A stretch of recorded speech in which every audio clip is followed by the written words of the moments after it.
If you've never been through an experience like childbirth before, there's going to be things that you don't expect and don't anticipate. And so the class really helps you understand what's normal, what's not normal, help dispel any fears that you might have. I think the biggest kind of obstacle that moms have for childbirth is fear. They're afraid of the what ifs. And so if we can dispel those fears, that will help them through the process. And you can't get that by just waiting and having birth, because you'll have all those fears there with you still.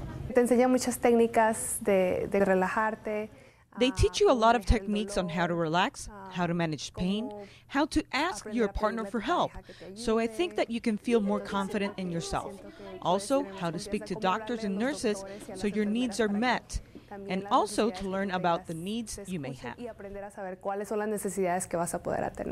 The class is primarily for new parents that have never experienced childbirth before, to give them an overview of what to anticipate, what to expect when they go into labor, at home, when to stay home, when to call the doctor and go into the hospital.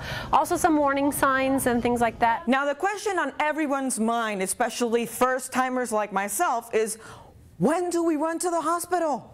If the bag of water breaks, fluid is leaking out, then that's automatically time to go to the hospital, no matter whether or not you're having contractions or what. The other would be once the contractions are really strong and active. What most physicians want is the contractions to be 5 minutes apart.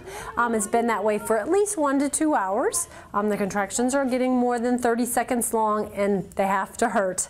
I know moms don't like to hear it, but the contractions have to be painful so that we know that they're doing something.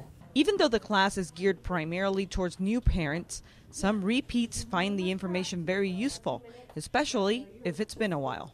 My son is 7 years old now, so it was a wonderful refresher for me. A lot of things that I had forgotten that I'd gone through. But there is a piece of advice that is never out of style. Just relax and be confident that your body can do it. Angelica Bianco, NBC News. Transfer Center for the ongoing exchange of oxygen and